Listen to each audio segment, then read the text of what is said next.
പുതിയൊരു വീഡിയോയിലേക്ക് സ്വാഗതം. ഇന്ന് ഹെയ്ത്തിക്കെതിരെയുള്ള മത്സരത്തിൽ ബ്രസീൽ അനായാസമായി ഏകപക്ഷീയമായ 3 ഗോളിന് വിജയിക്കുകയായിരുന്നു. മത്തിയസ് കുൻഹയുടെ 2 ഗോളുകളും വിനീഷ്യസുമാണ് ബ്രസീലിന് വേണ്ടി ഗോളുകൾ നേടിയത്. ഈ ഒരു മത്സരത്തിൽ പരാജയപ്പെട്ടതോടുകൂടി ഹെയ്ത്തി വേൾഡ് കപ്പിൽ നിന്നും പുറത്തായിട്ടുണ്ട്. ഇന്നത്തെ മത്സരത്തിൽ ഹെയ്ത്തിക്ക് ഒന്നും തന്നെ ചെയ്യാൻ സാധിച്ചിട്ടുണ്ടായിരുന്നില്ല. വിനീഷ്യസിന്റെ കാര്യമെടുത്ത് നോക്കുകയാണെങ്കിൽ കളിച്ച 2 മത്സരങ്ങളിലും ബ്രസീലിന് വേണ്ടി ഗോളുകൾ നേടാൻ താരത്തിന് സാധിച്ചിട്ടുണ്ട്. എന്നാൽ ബ്രസീൽ ആരാധകർക്ക് ഏറെ ആശങ്ക നൽകുന്ന ഒരു കാര്യം റഫീനിയയുടെ പരിക്കാണ്. മത്സരത്തിന്റെ പകുതിയായപ്പോഴേക്കും റാഫീന പരിക്കേറ്റ് സബ്സ്റ്റിറ്റ്യൂട്ട് ചെയ്യപ്പെടുകയായിരുന്നു. ഹാംസ്ട്രിങ് ഇഞ്ചുറിയാണ് റാഫീനയ്ക്ക് വന്നിട്ടുള്ളത്.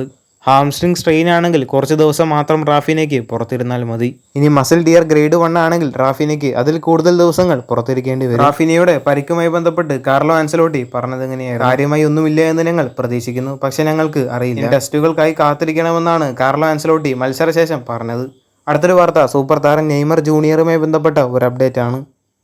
ബ്രസീൽ ആരാധകരെല്ലാം ഏറെ കാത്തിരിക്കുന്ന ഒരു കാര്യമാണ് നെയ്മറിന്റെ ഇരു വേൾഡ് കപ്പിലെ അരങ്ങേറ്റ മത്സരത്തിനായി. പരിക്ക് കാരണം കൊണ്ട് തന്നെ മൊറോക്കോക്കെതിരെയുള്ള മത്സരവും ഹെയ്ത്തിക്കെതിരെയുള്ള മത്സരവും നെയ്മറിന് നഷ്ടമായിരുന്നു.